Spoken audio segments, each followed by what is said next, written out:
Pottery is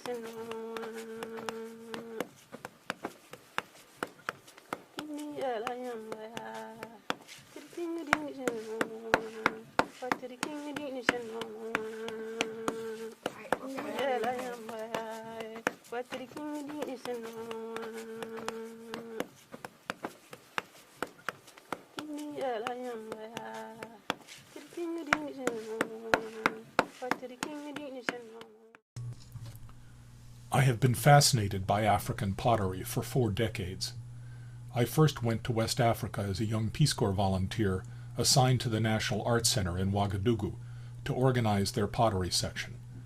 I immediately discovered that the potters in Burkina Faso were already extremely skilled, and so I devoted my effort to learning how they make pottery and inviting them to come to the Arts Center to work and demonstrate their skills for visiting tourists.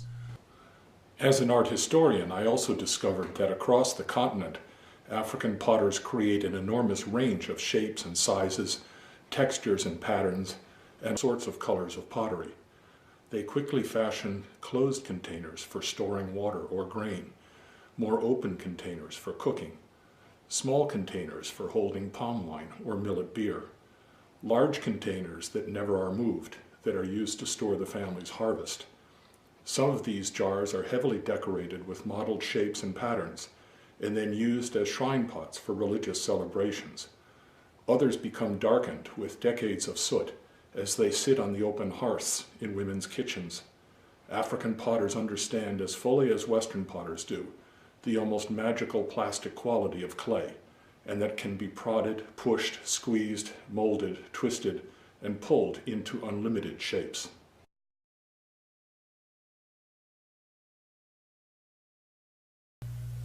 To make pottery, you have to have good clay. All across Africa, potters know where there are good veins of uniform clay that is free from foreign materials. Sometimes the women themselves go out to collect the clay, but often they send their children with baskets. They must be very careful when digging the clay not to dig back so far into the bank that the heavy earth on the surface collapses on top of them. They carry the heavy clay back to the workshop, where they may let it dry.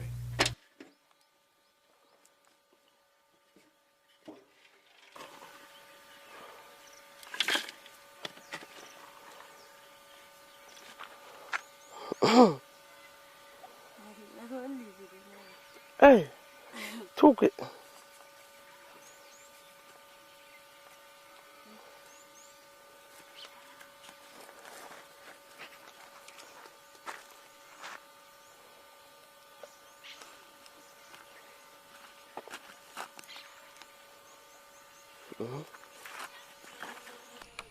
A slide. Sometimes if the holes are so big that they cannot sustain their weight, the weight of the overburden, they collapse. And sometimes the potters put their lives at risk.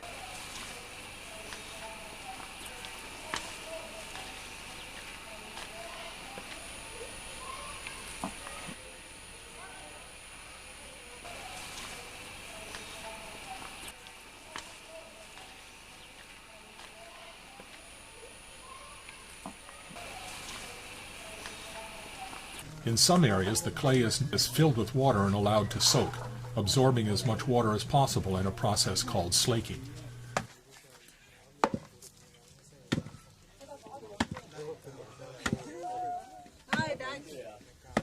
They break the clay up into small chunks and place it in a mortar, and then pound it with a pestle to turn it into powder. They then sift the clay powder with the same sort of sieve that is used for preparing food.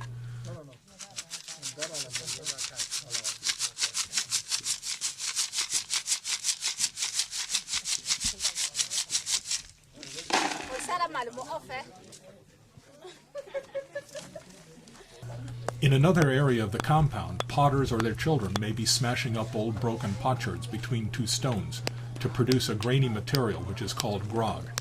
This is clay that has already been fired once, and so when it is fired again it will not shrink. The grog is added to the powdered clay, and both are then kneaded together with water to produce the clay body that can be used for making pottery. Here you see one of the daughters of the family whose job it is to knead the clay by foot. She systematically circles, kneading the clay, and then adds new fresh powder and kneads again.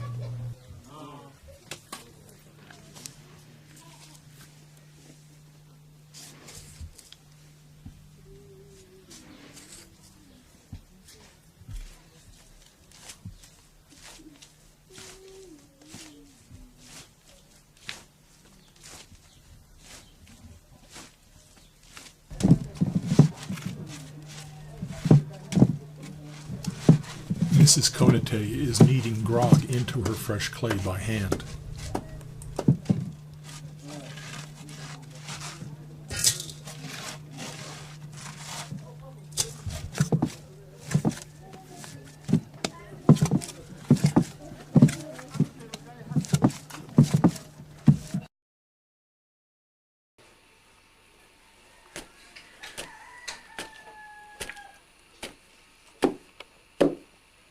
Among the Igbo peoples of southern Nigeria, the clay may be placed in a shallow trough and kneaded into a uniform mass using a pestle.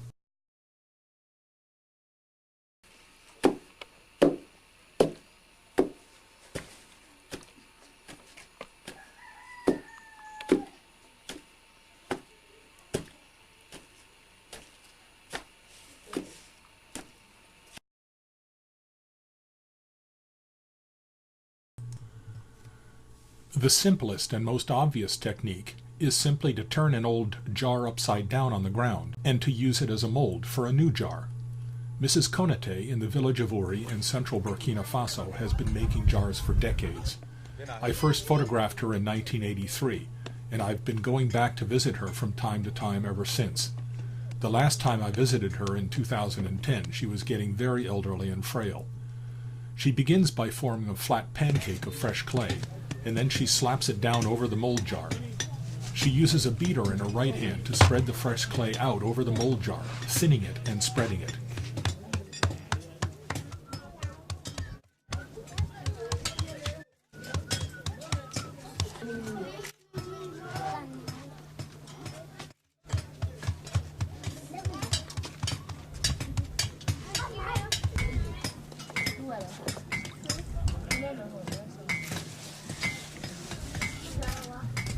Mrs. Konate is the wife of a blacksmith, and you can hear the blacksmiths at work behind her.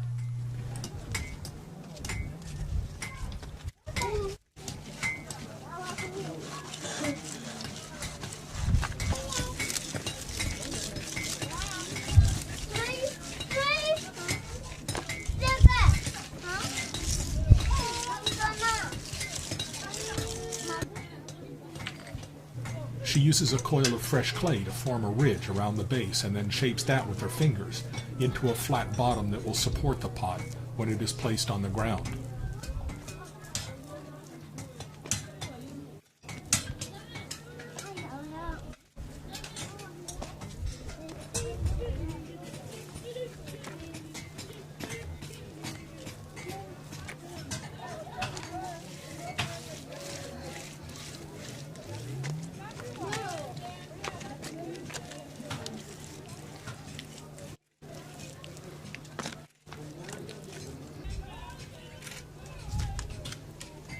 When it is the right thickness and has covered the jar to its widest dimension, she carefully trims the lower edge to make it uniform and sets it aside to dry for a short period.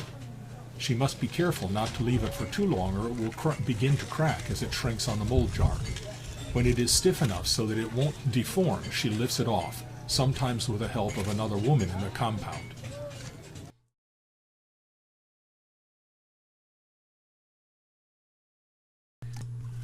The concave mold technique is the first technique that I discovered when I first went to Africa as a Peace Corps volunteer.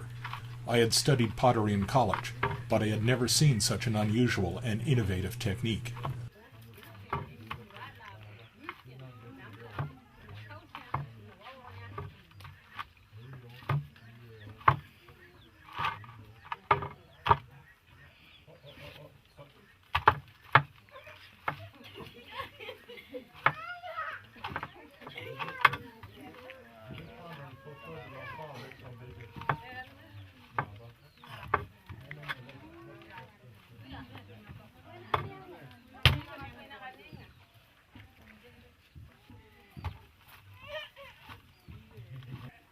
The potter has a shallow depression, or sometimes more than one, in the floor of her workshop, or even in the space she uses as a kitchen, so that she can go from work to cooking after washing her hands.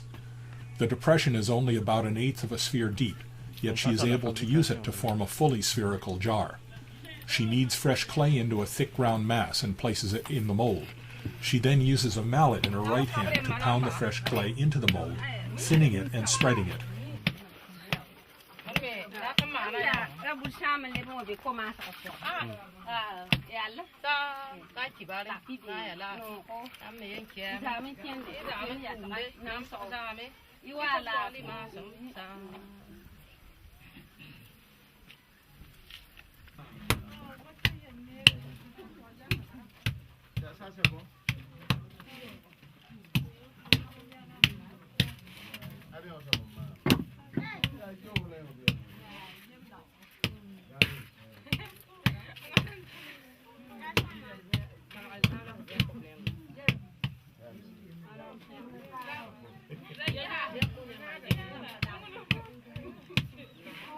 Of course, she quickly fills up the shallow mold, and so she rotates the mass of fresh clay up on edge, exposing part of the shallow mold, and continues to pound.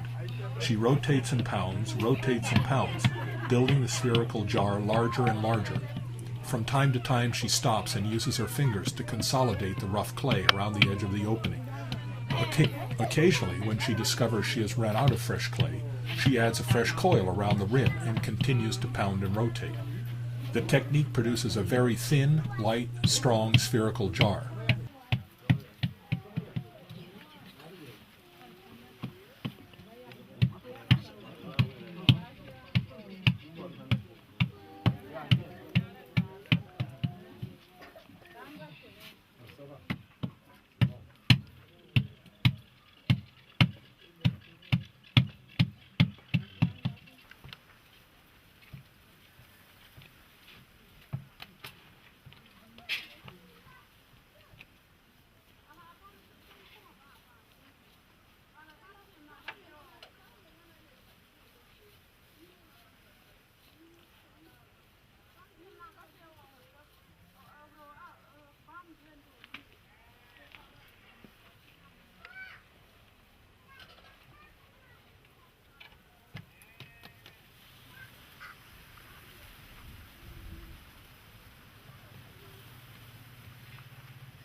She sets it upright in the mold and uses a coil of fresh clay around the opening to form the rim.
At this point, the jar is almost complete, and she is adding the coils to form the rim.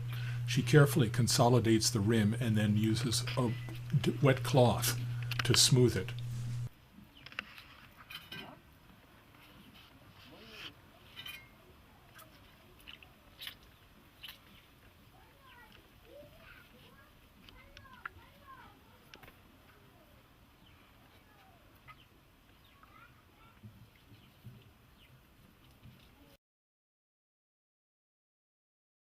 Like all American and European potters, I picked up African jars and tapped them with my fingers to see if they were fired to the right temperature.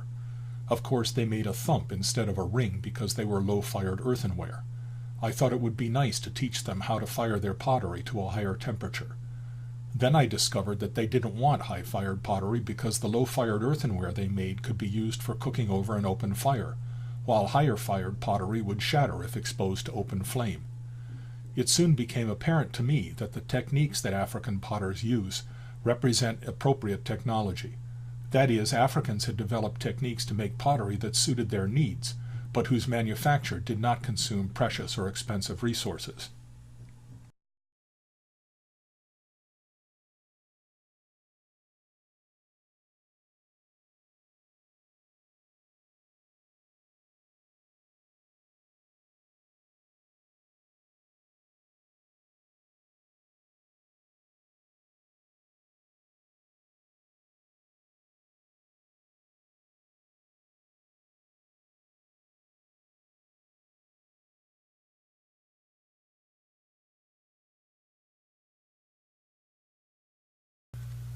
The variations on African pottery shapes, colors, and decoration are almost infinite.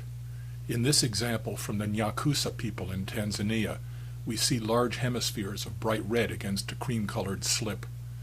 The sharp joint around the middle portion of the pot makes it appear as if it had been formed in two separate pieces. This pot from the Zande people in northern Congo certainly looks a little bit phallic, and it has wonderful ridges of plastic modeling. This beautiful jar from the Baule people has a rough texture around the lower portion and bands of lizards and snakes below the rim. The Zulu are famous for their elegant black beer jars, which may have incised or impressed patterns or large braised dots, which the Zulu call amasumpa, or warts. The Tutsi people make very elegant, delicate pots which must be used for holding palm wine. I love the contrast in color between the darker neck and the lighter body of the jar. This jar from the Nyanja people in Malawi is similar to the Tutsi jar, except it has a broader neck on a low round body. The Bamileke people in Cameroon are famous for their large round jars. This beautiful example has two strings of stylized human figures around the shoulder of the jar. The elegant flaring rim has been modeled by hand, not turned on a potter's wheel. The Mambila live along the Benue River in Nigeria and produce large, powerful jars like this one with 3 handles. Large bumps that look like Zulu warts are modeled into a human figure. The upper portion of this Nupe jar is decorated with very stylized human figures that have been scraped into the surface with a narrow comb. This Nupe jar with one chamber above the other was probably used as a filter. This small jar from Nigeria has been covered with human and animal shapes. It was almost certainly a shrine pot. Lobi women in Burkina Faso make beautiful large round jars which they stack one above the other in their kitchens to hold supplies, food, and even valuables. Here, as in many of the jars, the dark color is the result of reduction firing, with extra fuel introduced to turn the red iron oxide to black iron oxide. This broad jar from Malawi is decorated with patterns of parallel incised lines. The surface of this Igbo jar has been roughened by using a roulette that is rolled over the surface in the palm of the potter's hand. This jar has been decorated in the same way, but the potter has brilliantly left a few areas unroughened. A beautiful large Idoma jar from just north of the Benue River. Another from the same people with irregular bands of decoration. I personally much prefer this evidence that the jar was actually made by a human hand rather than being decorated with some sort of a mechanical device, as so often happens in the Western world. You see the same use of irregular patterns on this jar from southern Burkina Faso. An amazing jar from the Mama people, with 3 enormous lobes, I would be fascinated to know what such an object was used for. An Igbo jar with fine lines of raised decoration. This jar from Cameroon has been reinforced with basketry applied over the exterior. Many shrine jars have added figures in relief, but the depth of the relief on this Mambila jar is exceptional. And another from the Mambila in Cameroon with very large warts and the human figure. The Bamana people of Mali are masters at producing large round jars for storage. A jar from Nigeria with what appears to be scarification patterns on the abdomen and either an umbilicus or genitalia. The same patterns are more easily visible on this larger jar. Almost certainly a palm wine jar from southern Nigeria. Many of the people along the Benue River produce ancestor pots to be placed on shrines. This jug from the lower Congo may be modeled after a European liquor jug. Another similar jug, but with brilliant addition of 2 human heads. The Songhai people of central Congo are famous for jars like this one with 2 swelling areas, one just below the rim at the shoulder and another on the belly of the pot. A small jar for palm wine with a beautifully modeled human head. A very simple but elegant jar from northeastern Congo. A small dish for serving food with a human head and faces. This large jar from the Bamana people has 2 very different textures, a glossy upper portion and a much more matte lower portion decorated with serpents. This beautiful Zulu beer pot shows the raised warts which they call amasumpa. This is a figurative ancestor pot, and another from the Mambila people.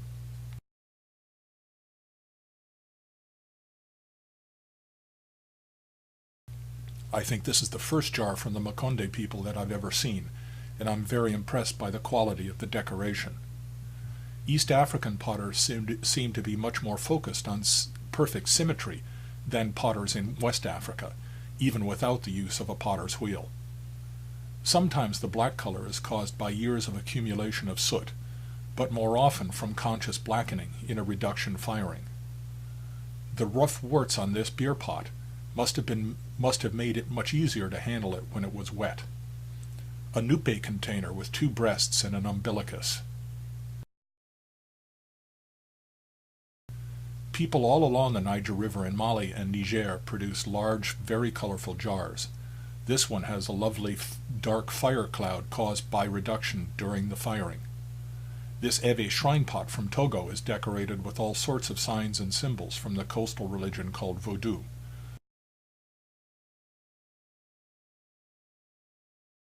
Finally, a lovely jar from Nigeria with a beautiful dark fire cloud produced during the firing.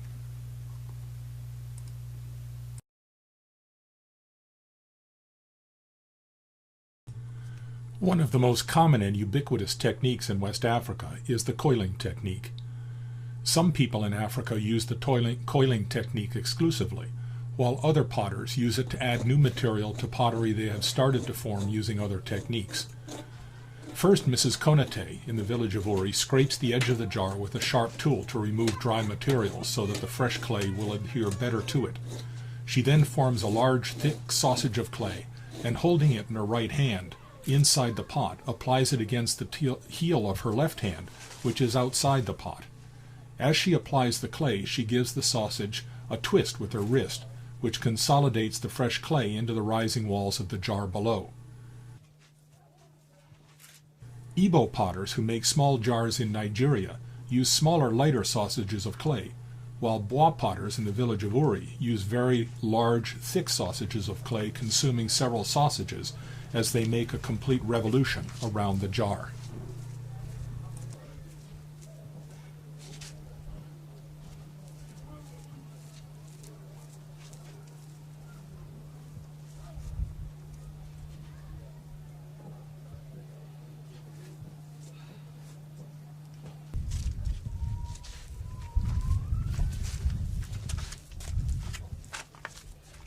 Now she is adding a coil to the exterior, thickening the rim so that she can form it into a large, symmetrical, solid rim.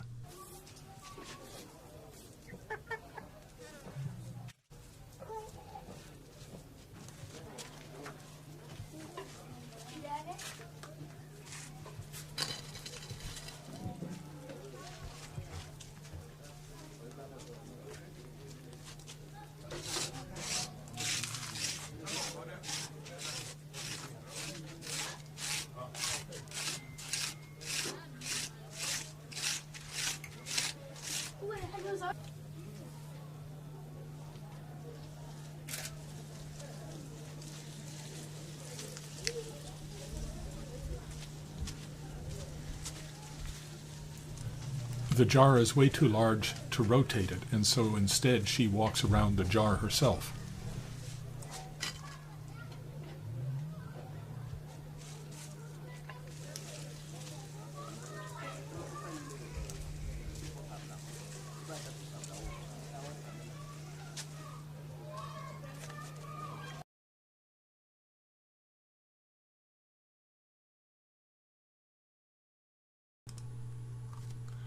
I am sure there are potters in Nigeria who form enormous jars to be used for soaking cassava or brewing some kind of beer. These Igbo potters in southern Nigeria are forming smaller jars using the coiling technique. Because the pots are small, the potters can hold the base in their hand while they use coils to increase the dimensions of the new jar.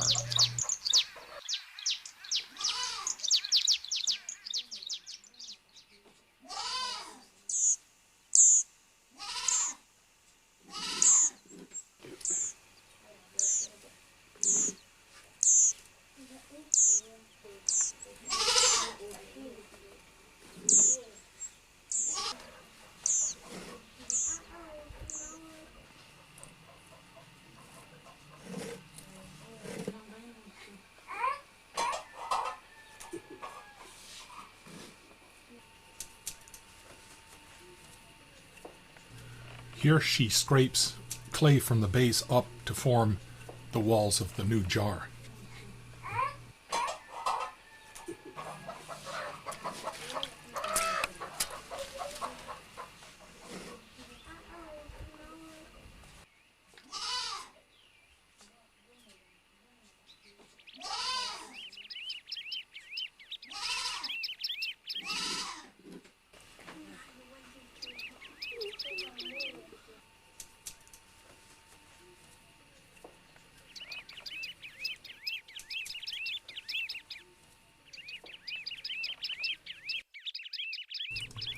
She has thinned the base out, and now she's adding a new coil of fresh clay.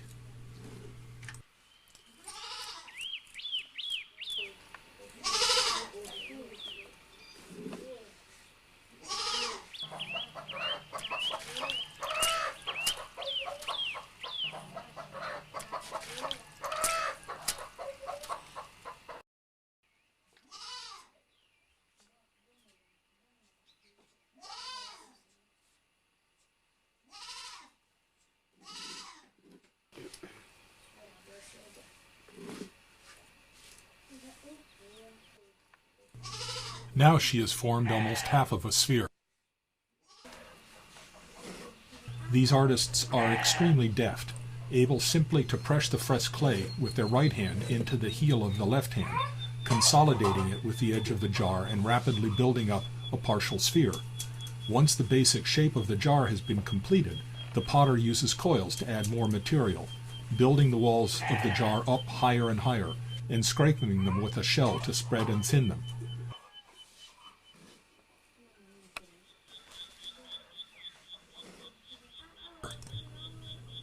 She scrapes the sides of the jar upward with a wooden tool.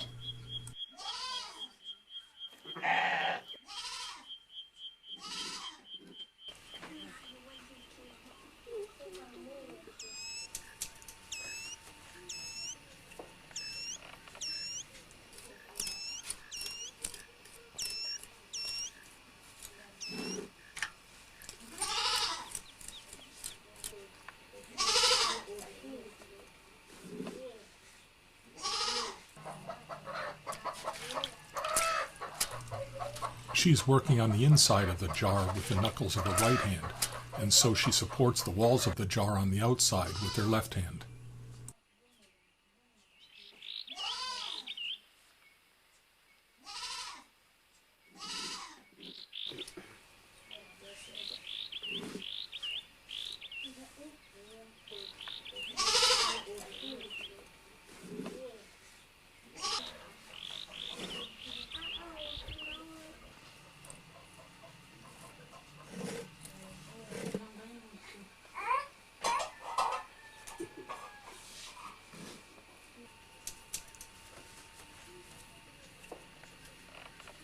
Finally, she adds another coil around the edge of the rim, which she can then shape into a flange, and then decorate with impressed patterns.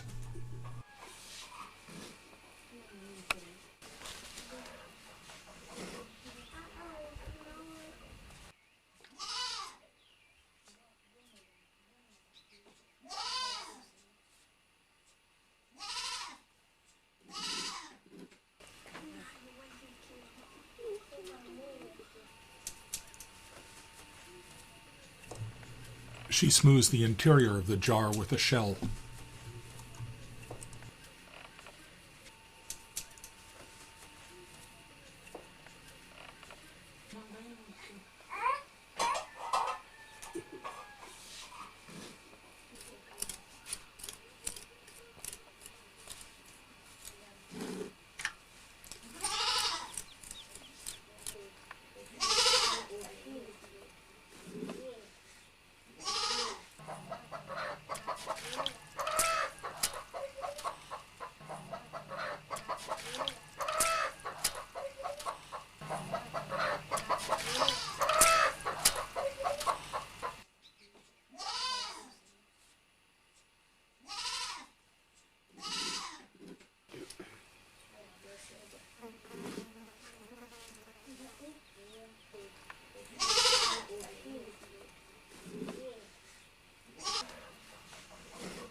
She smooths the rim out with a wet cloth to make it nice and smooth and uniform.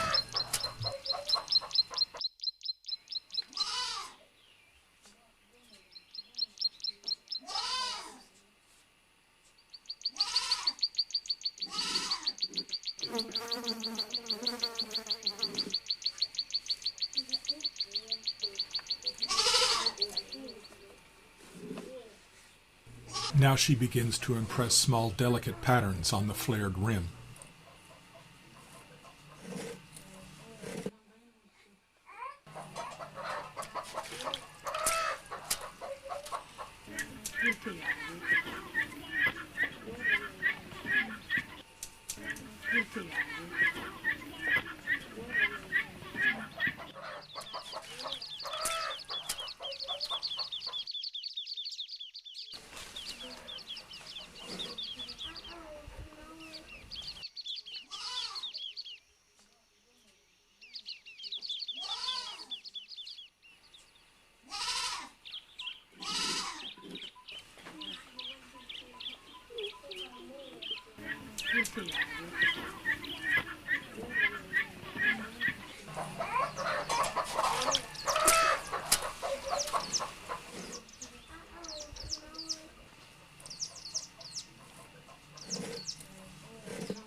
Here she is using a twisted piece of string as a roulette to roll across the surface of the pot to give it a rough texture, which makes it easier to handle.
This is a jar for smoking fish.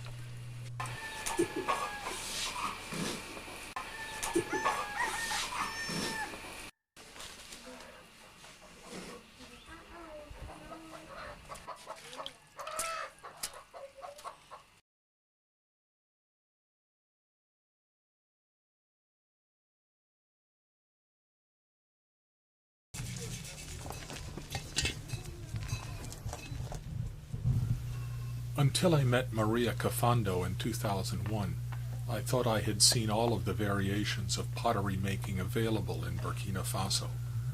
Maria is an elderly lady who lives in a small village about 50 miles south of Ouagadougou. She has been making pottery all of her life and supports her daughters and her grandchildren with the income from her pottery.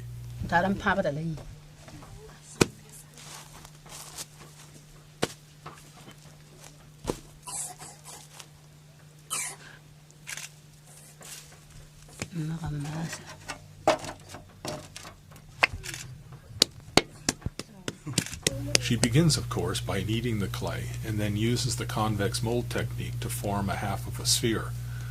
She forms several of these small, thick hemispheres and then takes them into her house, where she places a spherical mold inside each one.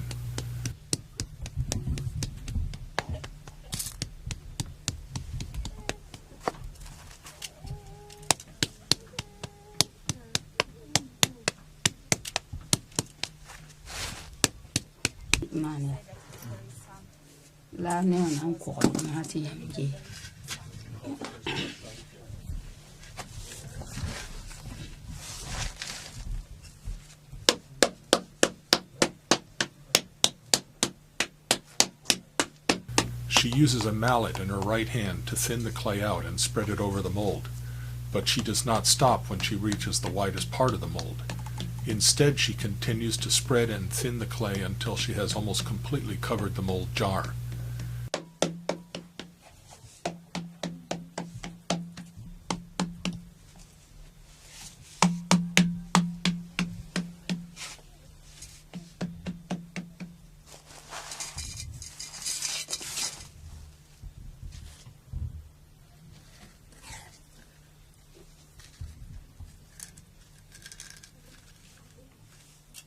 At this point, her technique becomes truly interesting because she performs 4 small episiotomies around the edge of the new jar and removes the mold from the interior. She folds the edges of the incisions on top of each other and then inserts a smaller mold inside the new jar and begins to tap again, repairing the tears.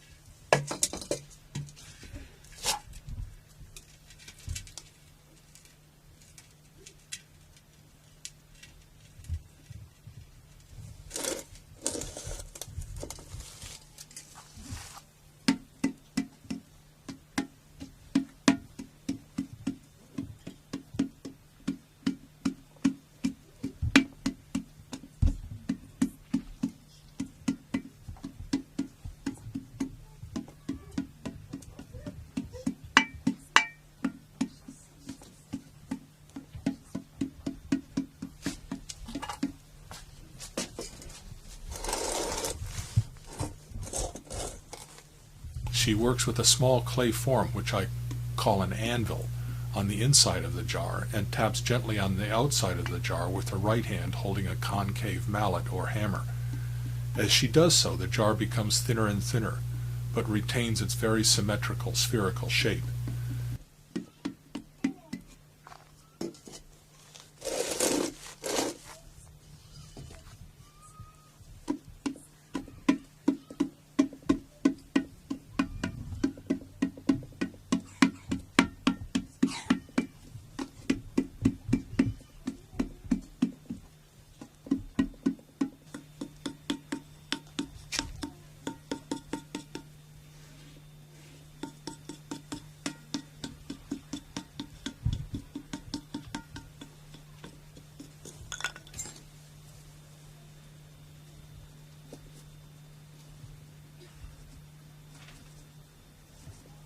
She carefully trims around the rim of the jar to even it out.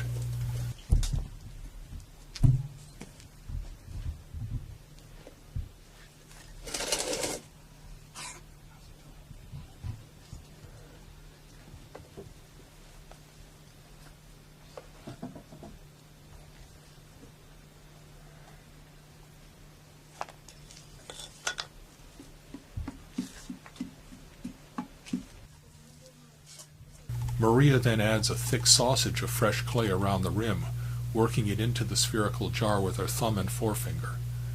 Finally, she uses a wet piece of cloth to shape the rim, to thin it and flare it while she rotates the new jar in her left hand. She does all of this while holding the jar in her lap and without placing it on the ground or on any kind of support.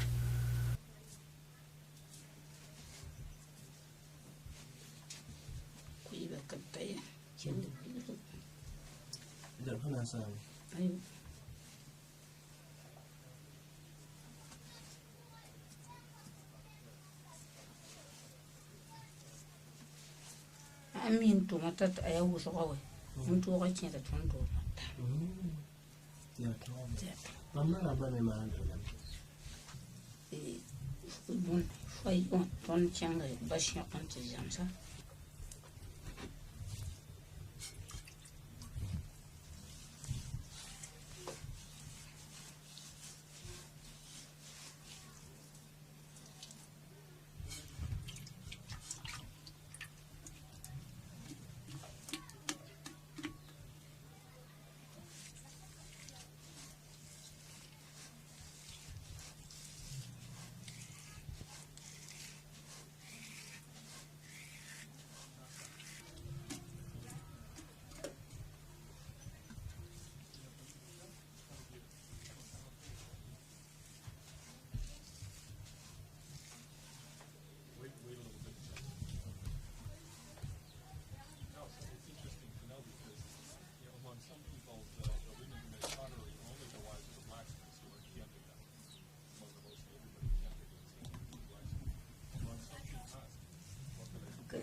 Never come in wall.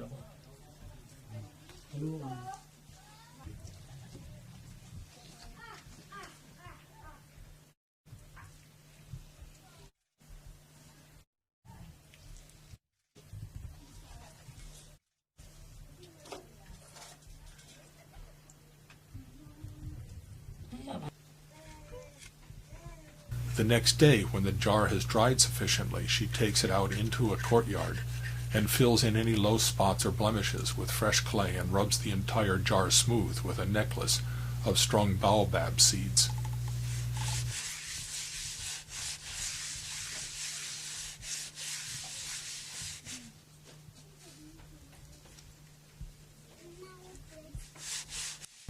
Two years after I made this video, Maria traveled with my PhD student, Dr. Barema Jamatani, to the city of Taipei in China, where she gave demonstrations of her pottery technique to a congress of potters, artists, and anthropologists.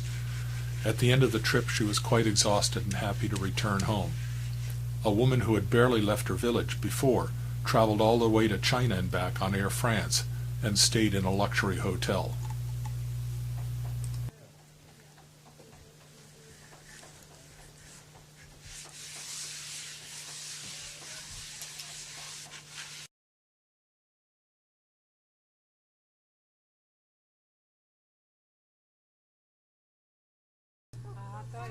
I met the artist Awa Diabate in the village of Pelignan in southwest Burkina Faso in 2001.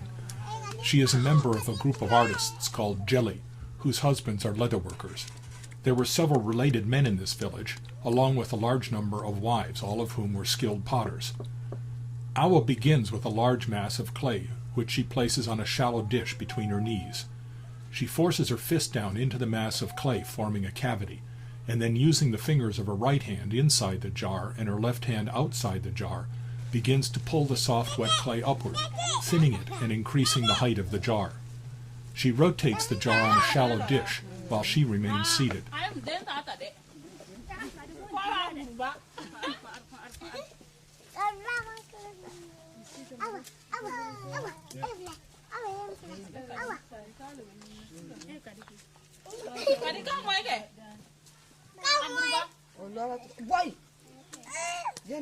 He got it.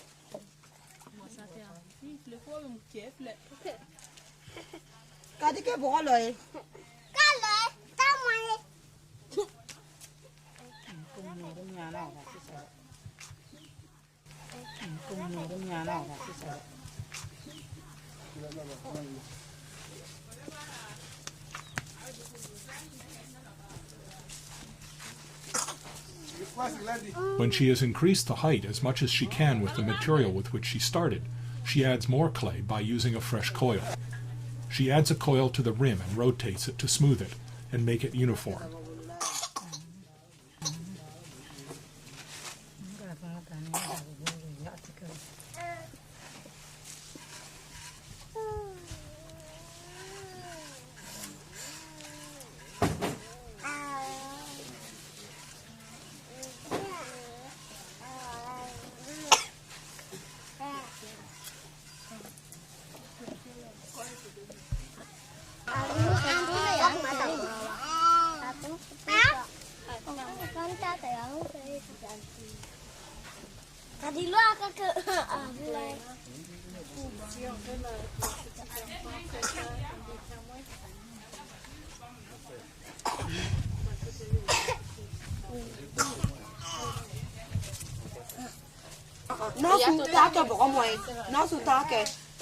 As she forms the rim, she rotates the pot as if it were on a potter's wheel. But in fact, because there is no axis on which to rotate, this is not a true wheel.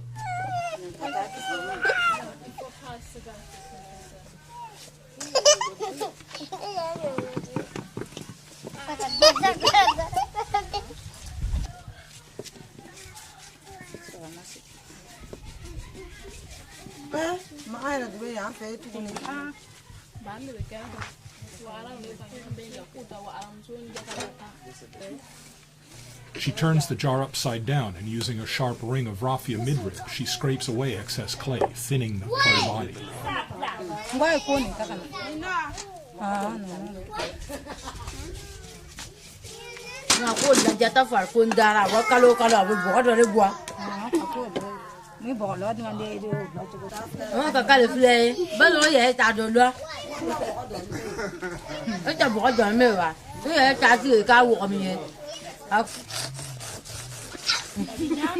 Finally, she applies a rough but uniform texture to the exterior of the jar with a corncob roulette.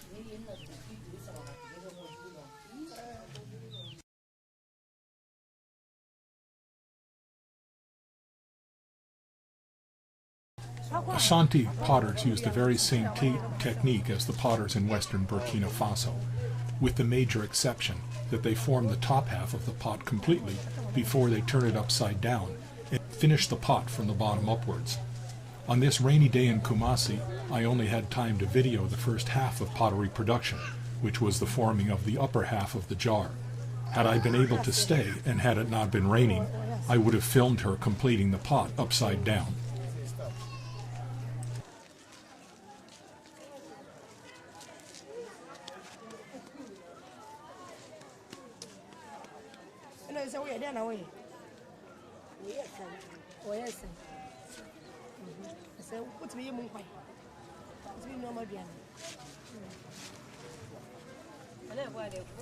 She scoops out the mass of clay at the center of the new jar and forces her fist down inside.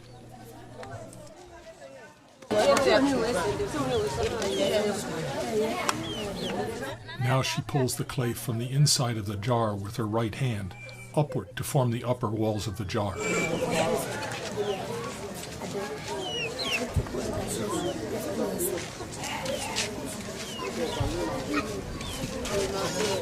She uses a very large, thick coil of clay to add more material to the jar.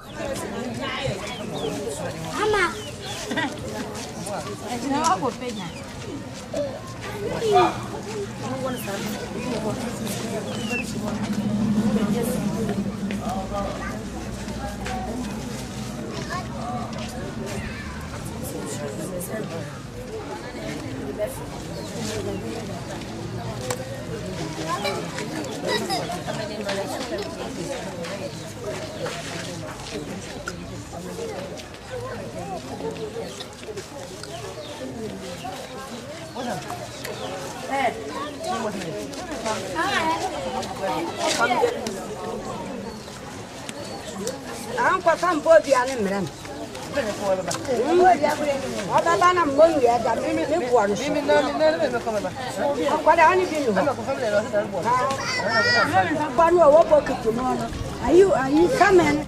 You can hear the rain on the plastic that covers my camera.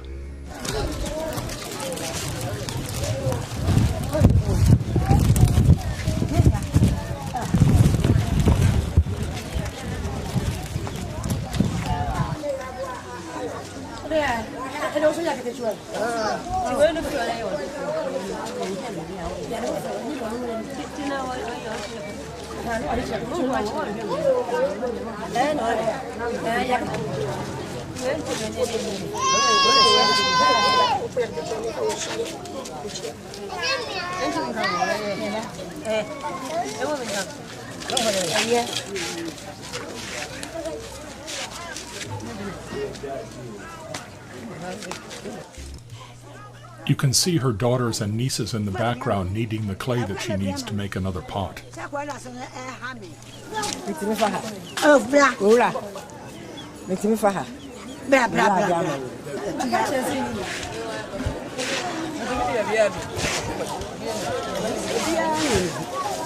She uses a dried corn cob to smooth the exterior of the jar into a uniform surface.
African potters fire in the open.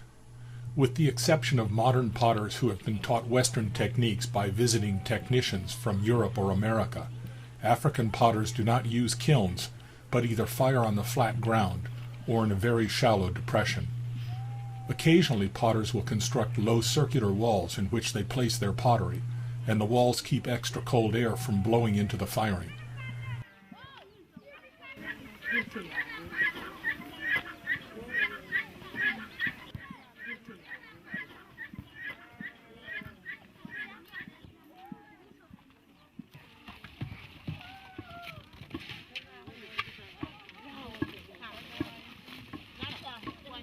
potters use whatever fuel is available.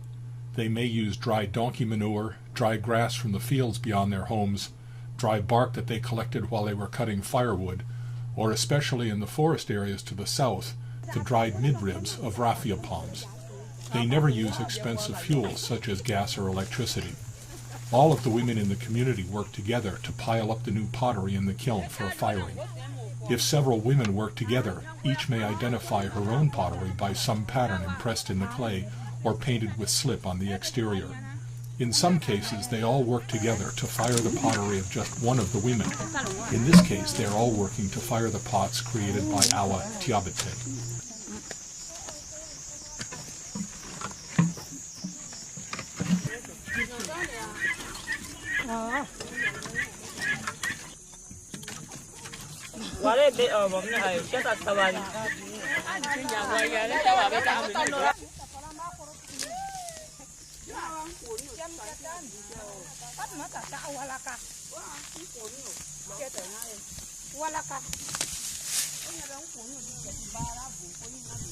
Awa Diabete is wearing a green and white checked skirt.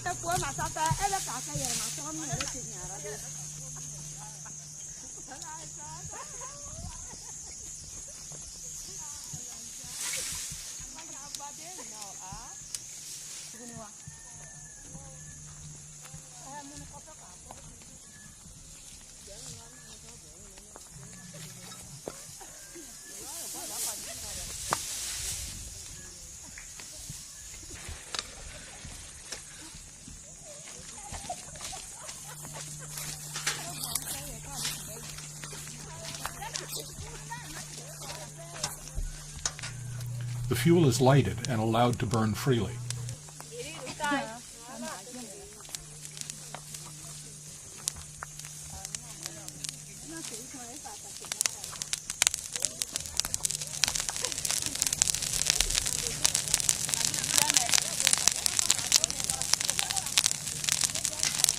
In Pellingyang, you see some of the women throwing pails of water on the firing to try to slow down the burning so that it doesn't get too hot too rapidly. They also take care not to let the fire spread to the neighboring brush. In a short time, the fuel has been reduced to a very thick blanket of red-hot ash. The pottery bakes underneath this for some time until it is a bright glowing red. While it is still hot, the potters hook out the pottery and dip the hot pottery in a kind of vegetable soup made of boiled up acacia seed pods. This process drives excess carbon deep into the body of the hot pottery, turning the jars from a bright red to a dark brown. This is very similar to techniques used in Japan and America, which are called raku. The process makes the pottery more suitable for cooking over an open fire and makes jars more waterproof. The process turns the red ferric iron, Fe3, into black ferrous iron, Fe2.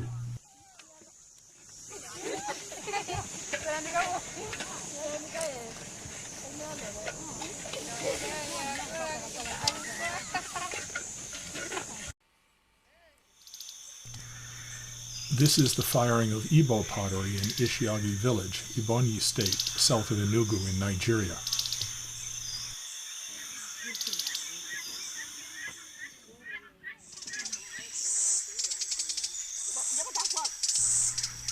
The firing has been completed and the potters are removing the red-hot pottery.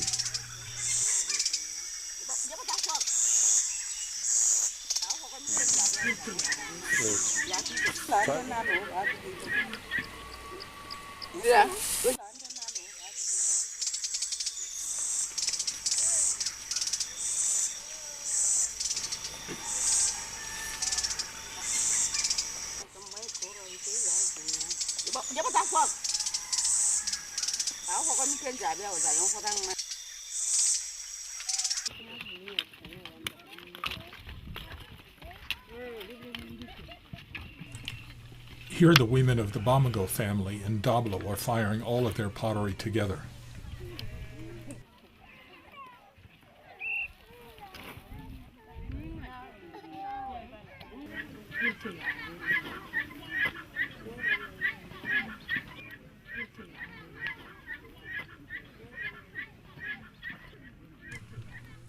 Mrs. Bamago poses with her pots.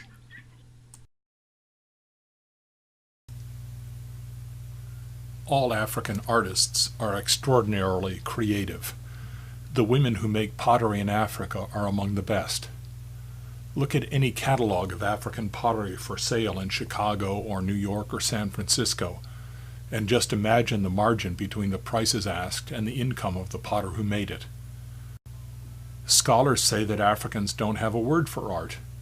I say Westerners don't have a word for art. What is art? Westerners say art is something that's never used. Art for art's sake.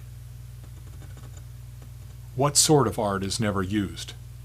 All art is used. African art is heavily used. My definition of art is something that is used to express people's ideas about the world they live in.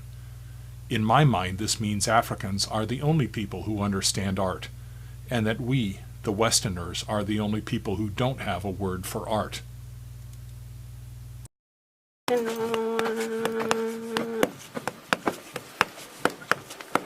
Yeah, I am.